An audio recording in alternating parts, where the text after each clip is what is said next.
Hello and good morning or afternoon, evening, whatever time it is when you're watching this. Good morning as far as I'm concerned. It is still quite early in the morning. It is 6:31.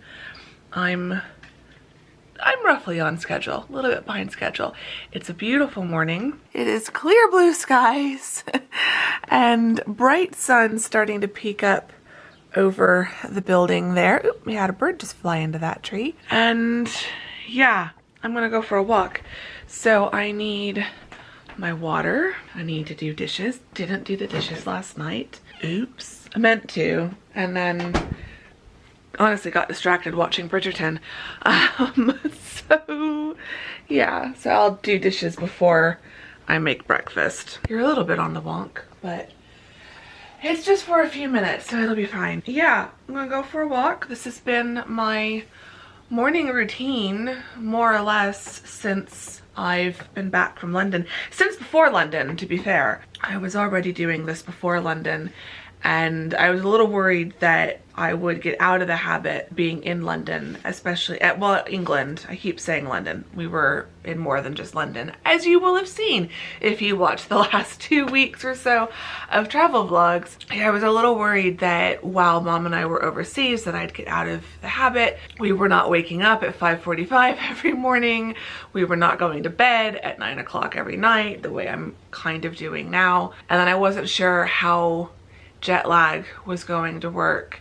And as I mentioned, I think in the last vlog, I was totally in a fibro flare by the time I got back from England.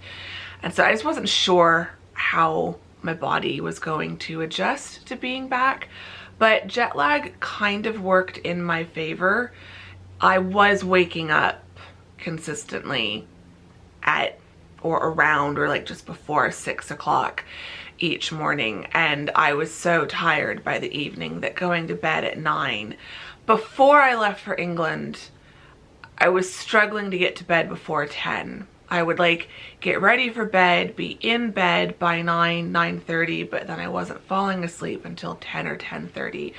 But after England, there were some nights where I just could not stay out on the couch watching TV past 8 o'clock, and so I was definitely in bed, lights out, by 9 o'clock, and so that then made it so that I could wake up at 5:45. I think I was trying for 6, and then it was just so warm that I knew I needed to try to get out there a little bit earlier, so I switched my alarm to 5:45. I don't actually get out of bed until 6. I need that like 15 minutes to just lay there. And I honestly might try shifting it forward even more. I might start trying 5:30 so that I'm getting out of bed by 5:45, because even 15 minutes makes a huge difference as far as the temperature outside. So it is currently 79. Oh, no, 81. Saying 81 feels like 78. So like it was saying 79 and feels like 74, 75. So every 15 minute, 20 minute increment matters. Like 81 is still gonna be fine. I kind of can't believe that I'm still walking outside this summer when it is so hot. I don't know what it's, I think it's going up to 109 today. That's like 42, 43 degrees Celsius. It's gonna be hot out. But I'm still gonna go for a walk this morning. It's gonna be warm, it's gonna be sunny, but I am getting out there. This is why I'm trying to get out there early as well, not just the heat, but the earlier I get out there, the lower the sun is and the more shade I have from some of the trees in my neighborhood, and that makes a huge difference. 81, even 85, if there's a bit of shade, I can handle it. So it's not going to be a long walk. We're just going to go for about 30 minutes or so. We'll be back a little bit past 7 a.m. Then we can enjoy Saturday. It's Saturday as I'm filming this. I do have a little bit of book book work I need to do. I'm still finishing up the read through of draft 2 of Across the Pond 4. So I did more reading in it yesterday. I vlogged just the day before yesterday. So all you missed was yesterday. So you didn't miss much. There hasn't been that much time since the last vlog. I did do some more reading in that, but I still have about an hour left in the read through in my Kindle, according to my Kindle. So I want to get that done. I need to edit a vlog. I need to edit the last vlog you will have watched, because I'm not going to have time to do a whole... I might have some time to do some editing tomorrow, but I don't want to count on that. So I want to try to get some editing done today, if not get that vlog completely edited. So get to use my new monitor, then do some reading, do some relaxing. This evening I have 2 episodes left of Bridgerton, so we will finish that and I can give you some spoiler-free thoughts on Bridgerton. And then there'll be other things that we do in between all that. So get comfy, get cozy, settle in. It's just gonna be a cozy at home Saturday vlog, so let's get out there before it gets any hotter. We are in, just FYI, we are in an excessive heat warning at the moment. These conditions are expected to last until 8 o'clock Sunday, June 16th. So I guess they don't consider 102 excessive heat, because Monday it is going back down to 102, 100, 101, but then Thursday it's going to start going back up 107, and then Friday 110. Yay. And there goes my air conditioning. Waking up this early is nice because my air conditioning isn't running non-stop, but it's turned on now and you guys are right underneath it. So let's go for a walk.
And I'm back, and I'm quite warm, but it wasn't bad. It was actually fairly decent out there, so I really cannot complain. But I have had most of this water. This was full, and it's a 31-ounce water bottle, so I'm down to the last like 3 ounces, I think, and I will finish that before I jump in the shower. To end my workout, we did 40 minutes and 1.58 miles. Pretty good for a walk around the neighborhood. Not great compared to what I was doing in England. There's definitely been a downturn in how much I'm walking. I think I mentioned that in the last vlog, if I left that bit in. Yeah, I mean, we were walking on average like 5 miles a day. I think like on our slowest days, we still did like 3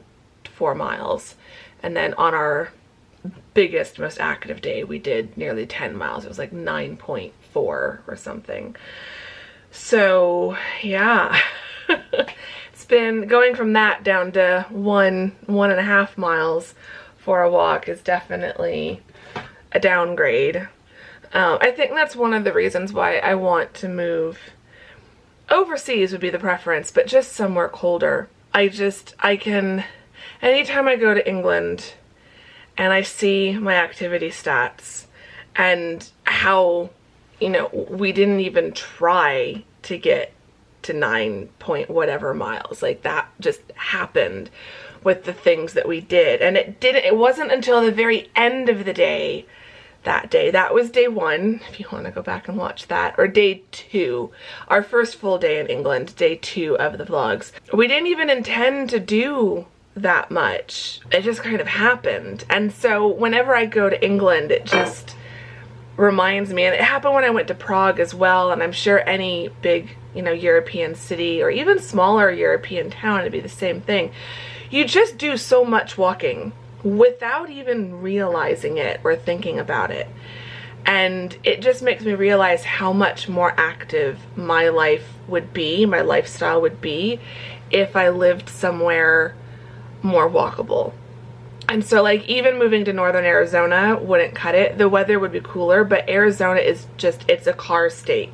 Everything is built for a car. Everything is built to drive. Nothing is like compact and close together. Maybe Flagstaff is a bit more walkable in terms of design and weather, but like Tucson and Phoenix, absolutely not. Tucson is kind of walkable around U of A campus, but then you're very limited because Tucson itself is so huge, and if you're gonna actually do stuff around Tucson, you have to have a car. So like Arizona is just not a walkable state no matter where you are. It's either the weather or the development and like the design of the urban area, or it's both. So I know that at some point I will move, hopefully overseas.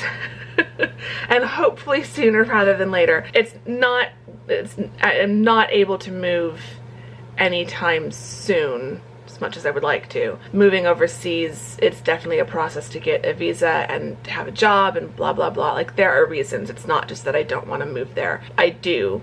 It just is a process, and I'm still working through that process. I have reasons, even if I don't explain all of those reasons, because some of them are a little bit more private. I do have reasons. So every time someone's like, oh, if you love it so much, you should just move there. Yeah, I should, and I will eventually, just not yet. But even if I can't move overseas, at some point I will definitely move elsewhere in the US, because as I get older, the heat gets more and more unbearable. It's just gonna get hotter here in Arizona as well. Like between climate change and honestly, it's not like climate change, whether you believe in it or not, climate change has definitely had an impact. I'd say the biggest impact in the temperatures in Phoenix going up has been urban development, and that's not stopping. They're just going to keep building, and they're not building it in ways that will help alleviate some of the temperature issues. Like just from urban development alone, it's going to keep getting hotter because more roads and more asphalt and concrete and steel and glass means more things to trap and reflect the heat and bounce it around. And it's honestly one of the biggest things that's made it become so hot. It didn't used to be this way. When we first moved here, the summers were hot, but nowhere near like this. So I think within the next 5 or 6 years, if not sooner, but like I feel like the next 5 or 6 years at the longest, I'm gonna have to at least move to another state that is cooler, even if I can't move overseas. So stay tuned, because I'll probably still be vlogging. You know me, I'm gonna vlog until I'm 80. As long as there is a YouTube for me to post these videos on, or some version of a YouTube, I will probably continue making vlogs of some sort. But yeah, I need to stop rambling in my kitchen. I need to finish this water and refill this and stick it back in the fridge. I need to go take a shower and cool off properly and wash my hair. And then it's only 7:35. I was out there for a little bit longer than planned, but yeah, it's only 7:35 in the morning, so it's still pretty early. So I might try to get the vlog going and get that edited. I also have some cold brew coffee in the fridge that I can have. So yeah, I might settle down and do some editing and then have breakfast a little while after that.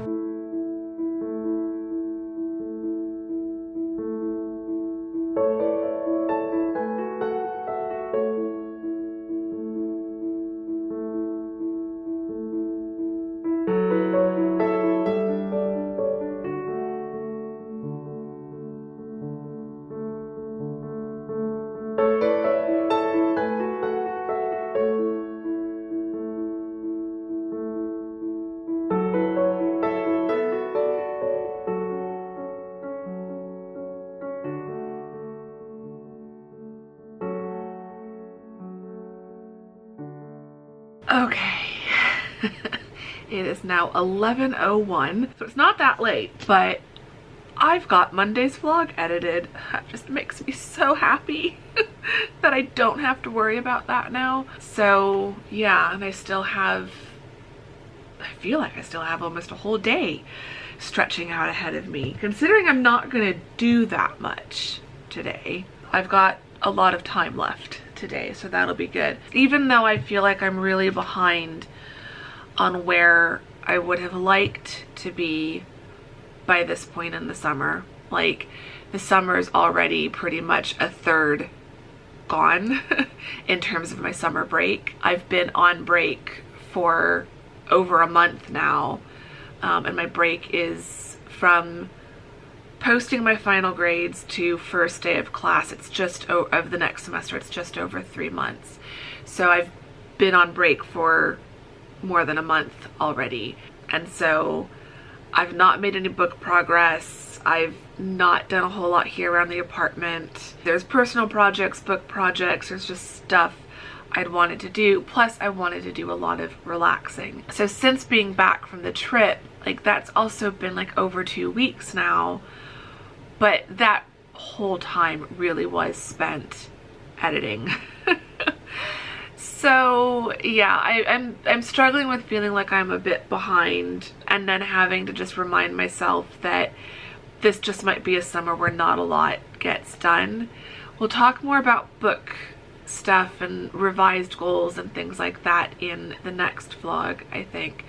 But today I'm just reminding myself that even though I feel a bit behind in some ways, I am sticking with my summer.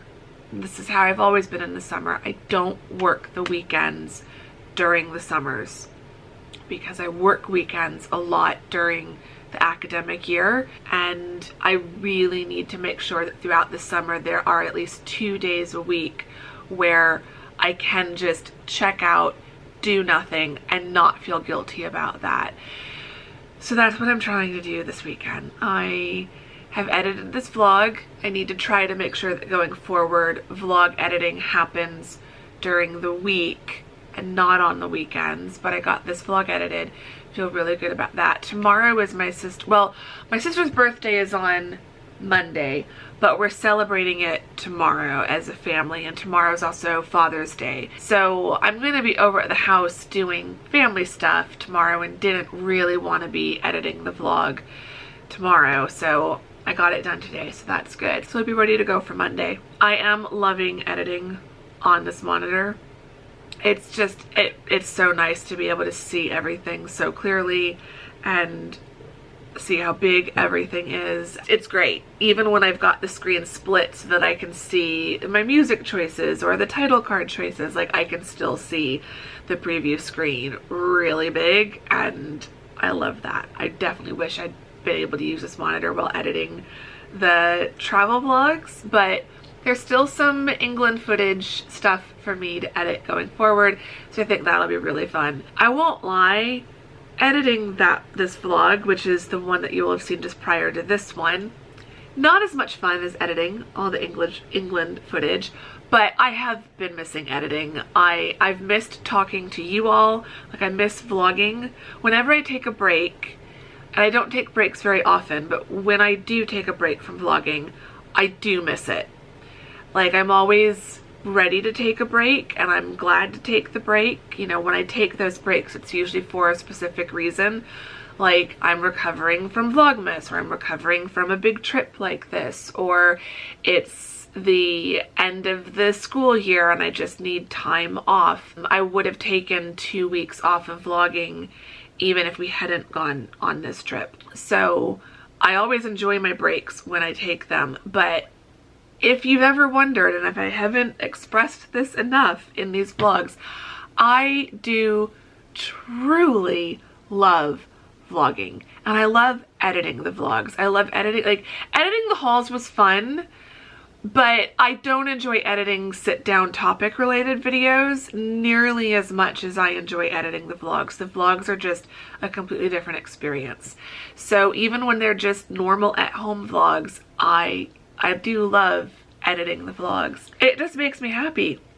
I love the creative challenge. I love editing them. I love figuring out what music to use and stuff like that. So like editing the travel vlogs, like that was just another level. Like I already enjoy editing the vlogs so much, but editing those ones, like I could go back and edit them all over again. I'm not gonna do that. I know I've told you there's like more England related stuff coming. I'm not doing like a director's cut edition of the trip. I don't think I have it in me to do that. But I definitely want to go back and play with a lot of the B-roll and stuff and just do some more creative edits of just the B-roll. Because I love editing. I do. I really, really do. And so this monitor is just making me so happy because it's just so amazing. If you have been debating getting yourself a new, like, bigger monitor, just do it. You won't regret it. So yeah, editing this was fun today, but it did just make me miss editing the England vlogs, which has just then made me miss England. So yeah, like that's a whole thing. It's been an adjustment being back. I feel like usually when you travel, it's an adjustment to being away from home, and then throughout the trip you enjoy being there and you're doing a lot of fun things. And so you get used to it, and then it's an adjustment coming home and getting back to your normal life. For me, there's never an adjustment to being in England. It's just from the moment I reach Heathrow Airport, it's like, I'm home, I'm here, I'm back. And everything's familiar and everything makes me happy. And everything just feels good. And so it's just such a smooth transition. It's not an adjustment. It's just, okay, this is my life now. I'm back in England. And so then coming home is just like, oh, now we're back here. And it's always a bit of a letdown. I feel like in the past, the last 2 trips had been in October for the Dress Historians Conference. And so for both of those trips, coming back in November, I was distracted by finishing up the fall semester, and then it was Christmas and Vlogmas, and that was so much fun. And so this time coming back at summer, it's like in some ways it's been hard taking the 2 weeks of a break and like taking time off. I've had to really like be strict with myself on that because I needed it, but I almost missed having work to distract me from not wanting to be back here.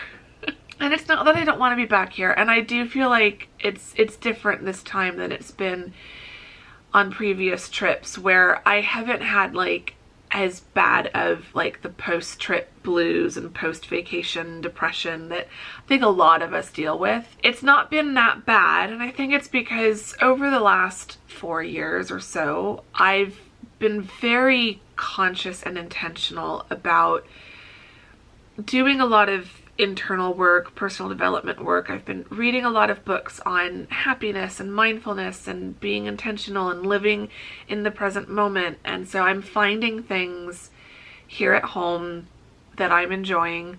The monitor is definitely one of them. But taking time to just relax and lay on the couch, even if that's literally all I can do is lay on the couch and watch Netflix. Like, I've not been doing a lot of reading and stuff so far this summer because my brain, like, cognitively, I am really struggling. I've been so tired. I was so tired from the academic year, and then the trip just really took a lot out of me in the best way possible, but cognitively I'm still just, I'm so tired and I'm so burned out. And so I am needing to take these weekends to not do anything. And like, since being home, I have kind of been working on the weekends because I've been editing the vlogs, and I'll stop going on about it soon. I'll try not to say anything more after today, but like, I really cannot like explain enough, I feel like, just how much those travel vlogs took. I loved every second of it, and I wish I had more days to edit, so like, I'm not complaining, but that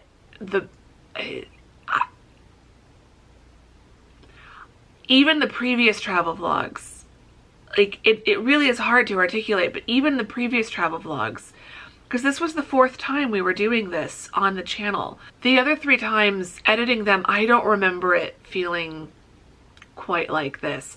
These vlogs, they were longer. Like, if you go back and watch the previous vlog series, they were shorter travel vlogs for each day.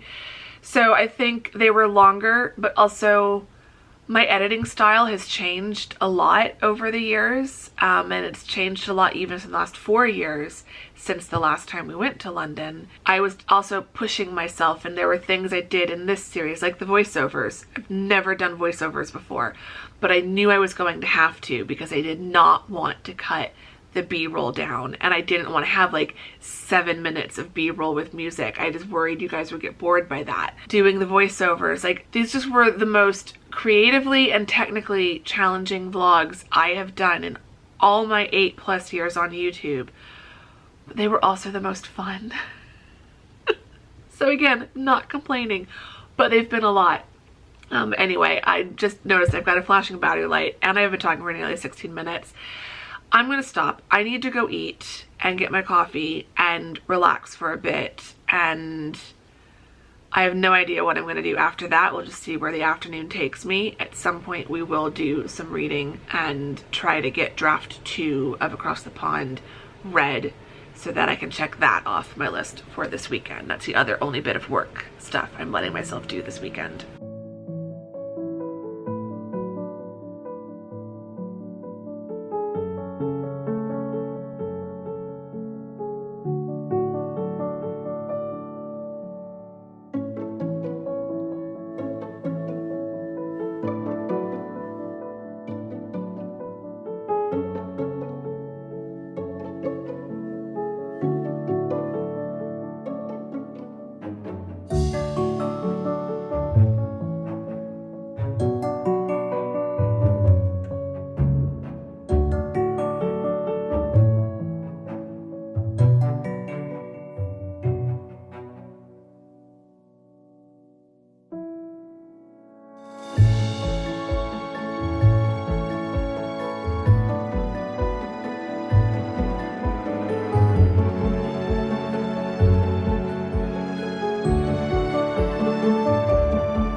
Okay, it is now 1:15.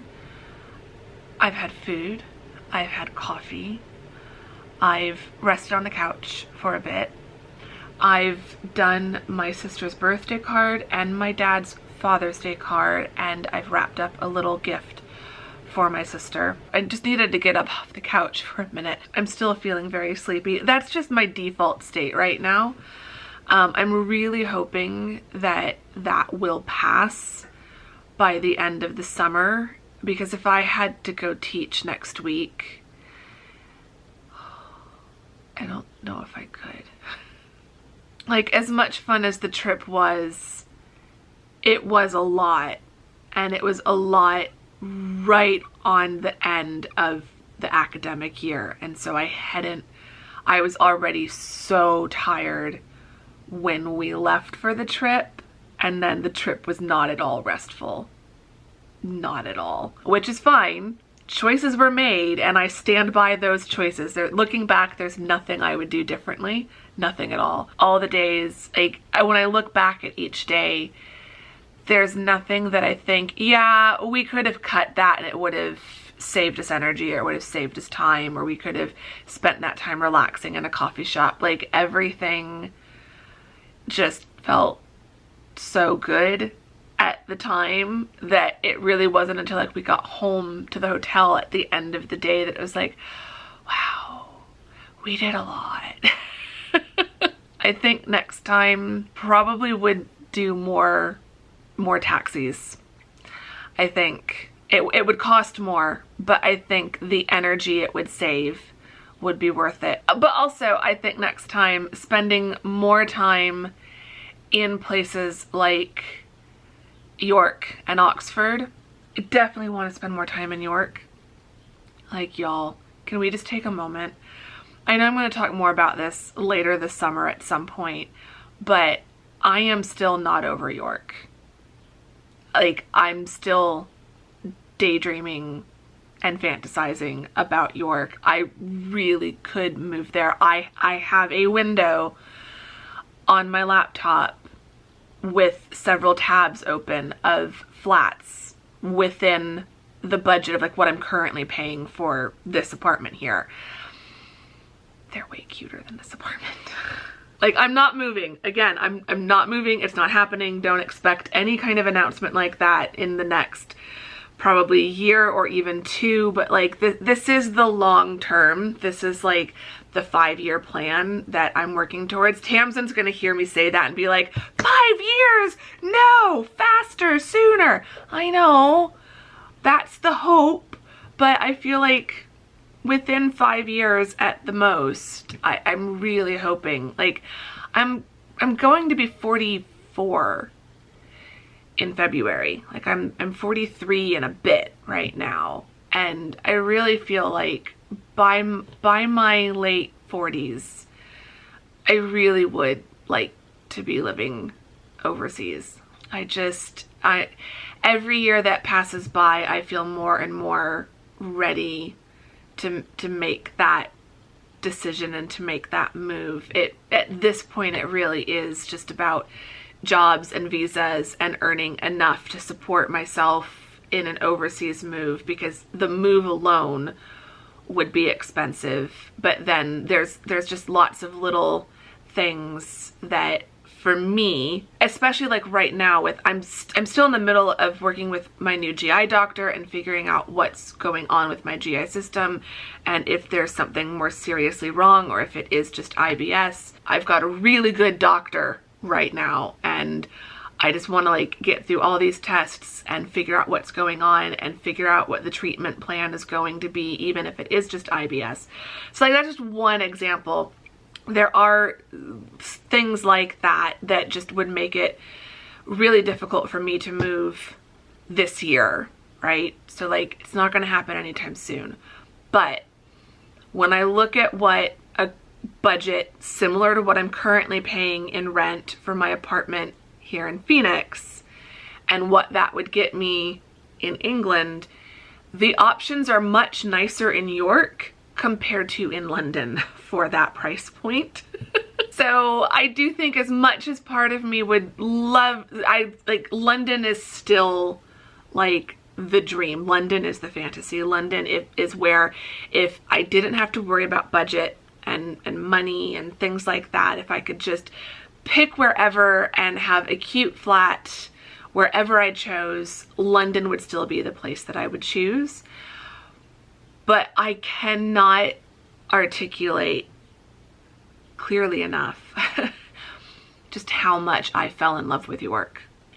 And the only other time I've had this feeling about York is the first time I went to visit London. It's almost immediate. Like I think it took me several days in London, because the first time I went to visit London back in 2010, it was so cool, but it was so different. It was so overwhelming that it took me about a week, like more than half of that trip, before it started to hit me like, oh no, I really love this place. I could live here. With York, 6 hours, I think, and I was, yeah, walking along the River Ouse with Tamsin, if I'm pronouncing the river's name correctly. I was like, yeah, I actually I can picture it. I can see it quite clearly, and it would be really lovely. And then seeing like what some of the rents are like, and I wouldn't need double what I'm currently paying or triple what I'm currently paying to get somewhere roughly comparable to what I currently have, which if I moved to London for something this size and this space, and this like relatively modern upgrades and things like that, I would be paying like 3 times what I'm currently paying. With York, it's almost a direct, like York's rental market is pretty similar with this particular part of Phoenix, maybe even a little bit cheaper. Actually, it is cheaper, because a lot of what I'm looking for are looking at are 2-bed, 2 baths, whereas this apartment is a 1-bed, 1 bath. So for the same, roughly the same price as a 1-bedroom, 1-bathroom apartment here in this part of Phoenix, I could get a 2-bed, 2-bath apartment, or even semi-detached or attached, like terrace house type situation in York. And that's very, very tempting. Like when I say I'm struggling to adjust to being back in Arizona, this is what I'm talking about. I'm spending some of my time on Rightmove, and I said this in that vlog, in the York Day 1 vlog at the end, or near the end, when Tams and I are walking along the river. I said, I'm really, like, I'm starting to see it. I'm starting to get it. And I think I mentioned a reference or something in there, how I could see that once I got home, I'd probably be on Rightmove looking up at apartments. And that's exactly what I've done. It's the dream. Right now it's the dream, but it's the long-term goal. I know I will go back to York. Like, I'm still really hoping that next summer I can go visit Tamsin in Leeds. So I'm looking forward to exploring Leeds, and I'm sure we'll also go to Sheffield, because that's where Tamsin's from. But York is so close to Leeds that I know that even if it's a day when Tamsin's working and I'm on my own, I will be taking the train over to York just to hang out. So yeah, York was magical, and I can't stop thinking about it. So expect me to talk about it more in the vlogs. I know a lot of you fell in love with York in the vlogs as well. I need to go get back on the couch, and I need to open up Across the Pond 2, or Across the Pond 4 Draft 2. That's what I'm reading. I need to open that back up. I've got just over an hour left in it, which is, we are getting to some of my favorite scenes. Like, as I'm reading through this, I know there's some little things I want to work on in Draft 3, but I don't think Draft 3 is going to take me that long, because I'm really liking the story. So I'm really excited for you all to read it. And I have noticed some of you seem to have taken my words seriously in that Day 1 of York vlog, where I said at the end, buy my books, read my books, and help support the dream of me moving there. I see my sales dashboard. I see pages that are being read, and can we get more of you doing that? But no, to those of you who have bought one of my books in the last few weeks, I am eternally grateful. It means so much, and it's been, there's been a slight increase in sales of the Across the Pond series, which really makes me happy now that I'm like getting back to work on book 4. It just makes me feel good that like books 1 through 3 are still being read. So yeah, so in order to get you book 4 as soon as possible, I'm gonna go get back to working on that read through, and then will probably let myself watch Bridgerton before dinner. So the sooner I get that read through done, the sooner we can get back to watching Bridgerton.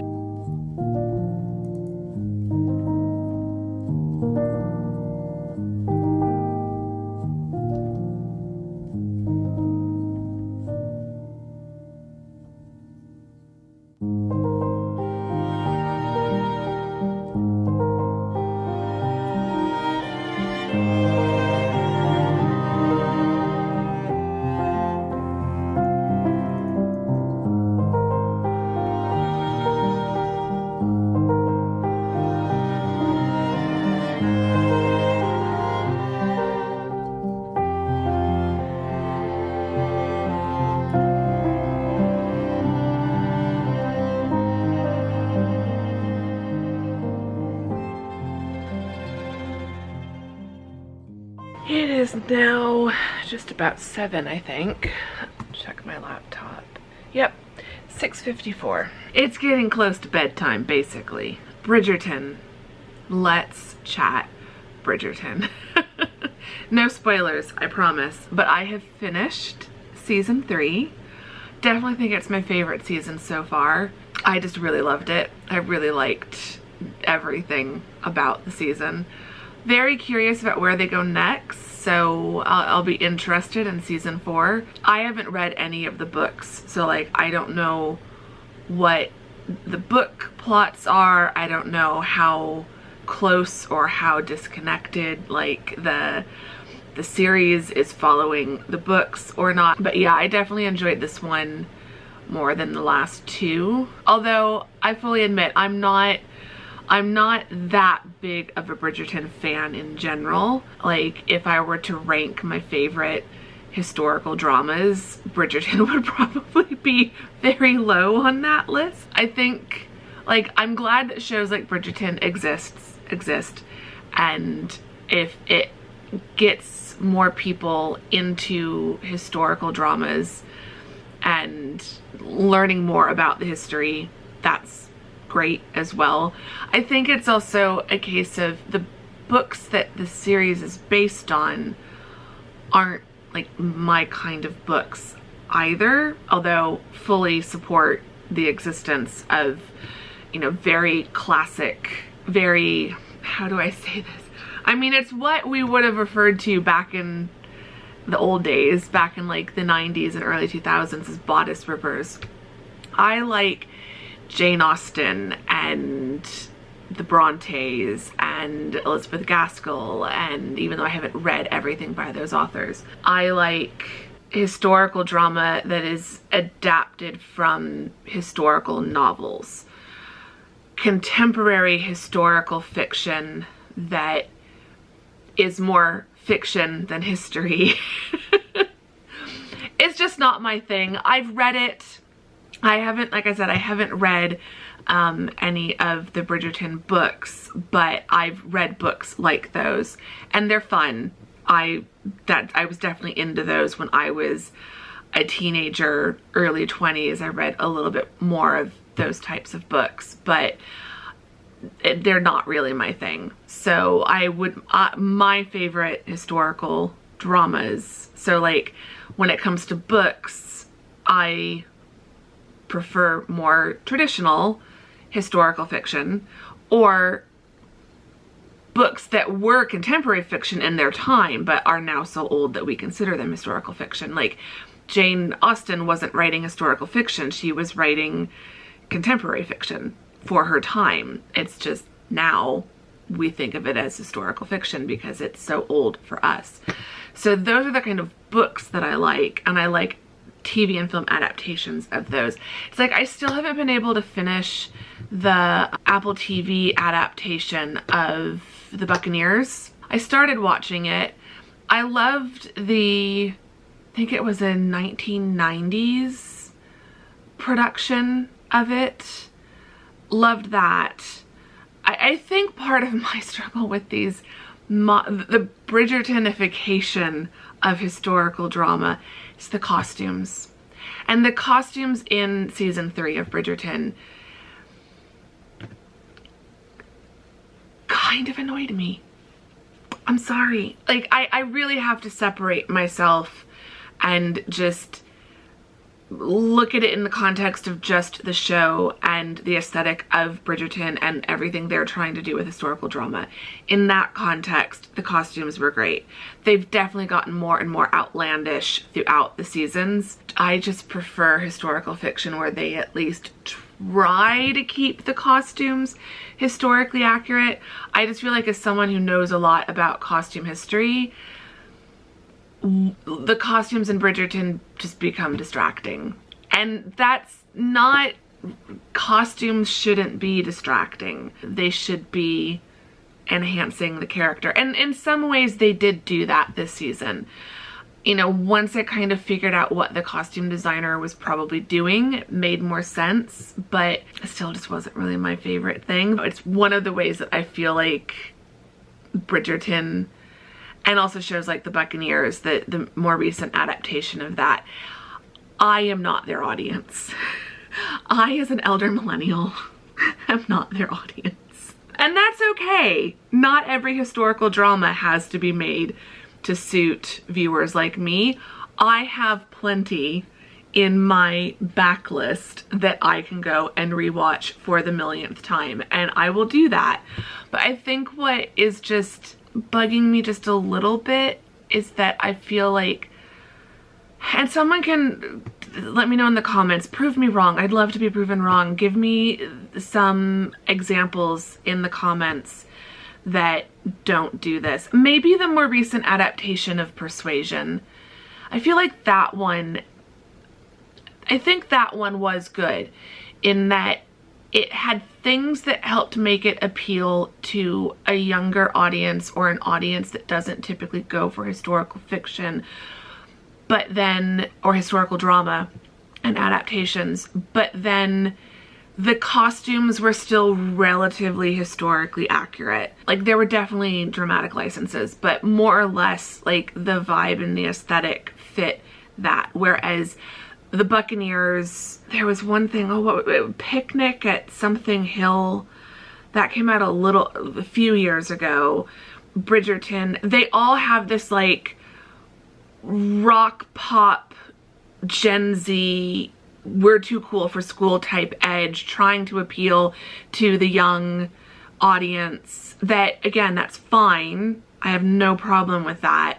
But it's just, that's not my aesthetic. Whereas I feel like the more recent adaptation of Persuasion walked that line a little bit more delicately between clearly trying to appeal to a younger audience, but also trying to appeal to an existing audience that loves historical dramas, historical, you know, screen adaptations of historical novels and things like that. Which is why I got so mad that Persuasion got so ripped apart by the Jane Austen purists and the historical drama purists. And it's like, that's where I don't engage with that.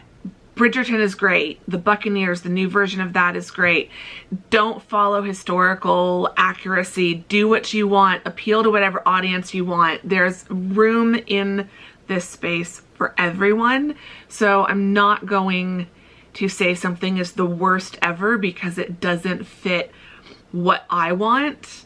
I would love a version of Bridgerton that just isn't quite so outlandish, but I don't think that would be fitting with the original novels probably, and it would then be just more of the same. So I'm fine with people being a little bit different, but I just feel like Netflix's adaptation of Persuasion is the only thing I can think of from like the last several years that does walk that line a little bit more delicately, that doesn't try to go, nothing has really gone pure historical realism in ages, but a lot of things are doing Bridgerton and like those vibes. But yeah, there aren't that many these days. They don't do that many period dramas to begin with anymore, it feels like. And when they do, they're trying to do something different, which is good. We need that.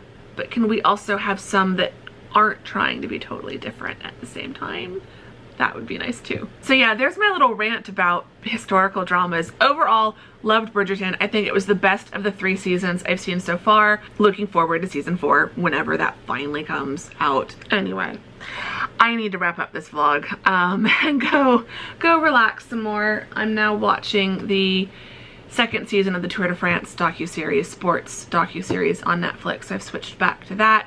Probably watch an episode or 2 of, probably 1 more episode. I think I just started one, so I'll probably finish this one and then switch back to YouTube for a bit and then go to sleep. Thank you for spending my day with me. It's been a very relaxing Saturday, which is just what I needed. Thanks for keeping me company. I hope I got to keep you company for a little bit. If you have enjoyed this vlog, give it a thumbs up. I'd really appreciate that. Subscribe if you're not subscribed. I would really appreciate that as well. Let me know in the comments. Leave me your best Bridgerton emojis. Just whatever emojis you think fit with Bridgerton. And let me know your thoughts in the comments regarding period dramas. Do you like the more contemporary, trying to be like hip and like appeal to today's audience, like Bridgerton or the Buccaneers? I will finish Apple TV's Buccaneers at some point. I just haven't. I was enjoying it. I then just got sidetracked with other stuff. Or do you like the more classic traditional period dramas? Like, where do you fall on that spectrum? Or do you opt out of period dramas completely? Do they just bore you to tears? I will try to still be friends with you if they bore you to tears. But yeah, let's just chat period dramas in the comments. That can be our question of the day. And yeah, I'm gonna go get back to relaxing, but I will see you all very soon. Hopefully Monday, well, Monday for me, the following Monday for you, so it'll be a Monday as well. So yeah, hopefully I'll see you on Monday with a book and writing and project update, and we'll just really kind of get my head back on straight where all the book projects are concerned. So yeah, I will see you all in that vlog. Thank you very much for watching this one. Bye!